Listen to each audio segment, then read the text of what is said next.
आप एक इन्वेस्टर हो तो आपको एक ही जगह पे फोकस होना चाहिए, वो है बिजनेस। आज हम ऐसे सेक्टर्स के बारे में बात करने वाले हैं जो कोई बात ही नहीं करता है, क्योंकि इन सेक्टर्स का परफॉर्मेंस थोड़ा कम रहता है।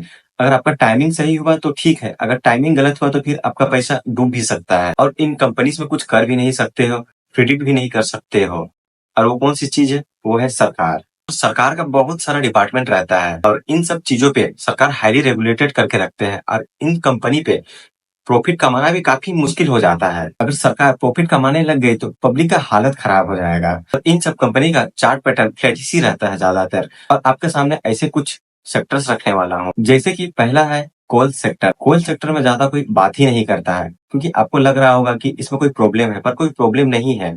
सरकार इन सब चीजों को रेगुलेट करके रखती है। आप सबको पता है कोयल बिजली बनाने में काम आता है। अगर कोयल का दाम अनाप शनाप बढ़ गया तो बिजली बनाने में काफी मुश्किल हो जाएगी, फिर प्रॉब्लम भी हो सकता है और बिजली बनाने में काफी महंगा हो जाएगा और सर्विस भी महंगा मिलेगा फिर, और इससे हर चीज महंगी हो जाएगी। इसीलिए कोयल को हाईली रेगुलेट करके रखा जाता है। इसमें ज्यादातर सरकारी कंपनीज ही दिखते हैं, क्योंकि प्राइवेट कंपनीज का तो हालत ही खराब हो जाएगा। इसीलिए कोई भी कोयल कंपनी पे ज्यादा बात ही नहीं करता। इन्वेस्टर्स के पॉइंट ऑफ व्यू से देखें तो ये थकेला सा सेक्टर्स है।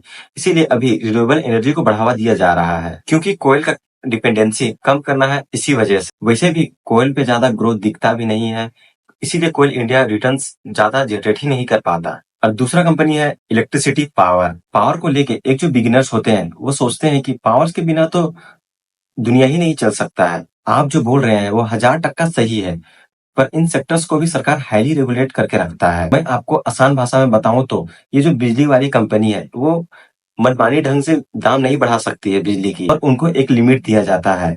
अगर खर्चा ज्यादा हो गया तो कोई बात नहीं, इसीलिए तो कुछ कुछ कंपनियां लॉस में रहती है। जितना भी बिजली कंपनी थे वो सब लॉस में थे, बाद में वो सब प्रॉफिट में आए, वो भी रिन्यूएबल एनर्जी के चलते।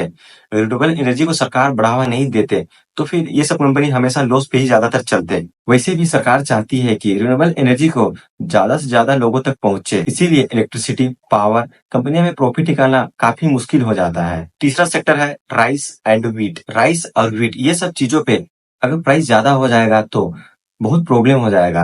वैसे भी हमारा देश कृषि प्रधान देश है, खाने पीने वाली चीजों पर सरकार का ज्यादा फोकस रहता है। ज्यादा इंपोर्ट भी नहीं कर सकते हैं, ज्यादा एक्सपोर्ट भी नहीं कर सकते हैं, क्योंकि सरकार इस पे हाईली एकदम रेगुलेट करके रखती है। और चौथा सेक्टर हो गया शुगर। शुगर सेक्टर भी बहुत थकेला चल रहा था, पर सरकार इथेनॉल को जब से बढ़ावा दी है ना, तब से शुगर सेक्टर भी बहुत ज्यादा ही बढ़ रही है अभी, और ग्रोथ भी दिखाने का कोशिश कर रही है। नहीं तो शुगर कंपनीज को प्रॉफिट कमाना काफी मुश्किल हो जाती थी। वैसे भी रोज के यूज होने वाले चीजों पे सरकार ज्यादातर रेगुलेट करके रखती ही रखती है। कभी देखते होंगे इलेक्शन आता है उस टाइम पे शुगर्स हो गया, व्हीट हो गया, राइस हो गया, इलेक्ट्रिसिटी हो गया, इन सब चीजों पे टैक्स कम से कम कर दिया जाता है और प्राइस भी कम हो जाता है, क्योंकि उससे रूलिंग पार्टी को बेनिफिट मिलता है। हम इन्वेस्टर के नजर से देखें तो प्रॉफिट कमाना काफी मुश्किल हो जाता है। कुछ लोग बोलेंगे शुगर्स और पावर कंपनी बहुत ज्यादा भाग रही है।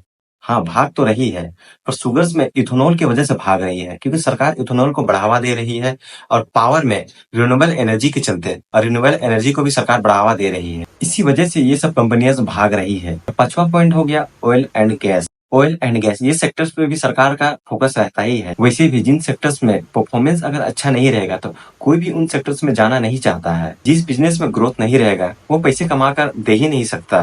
इसीलिए हमें अच्छे बिजनेस पे, अच्छे सेक्टर्स पे फोकस करना चाहिए और बहुत सारा फैक्टर्स को देख के फिर इन्वेस्ट करना चाहिए। आशा करता हूँ आप सबको समझ में आ गया होगा। ये video only for education purpose के लिए था, कोई बाय सेल रिकमेंडेशन नहीं है।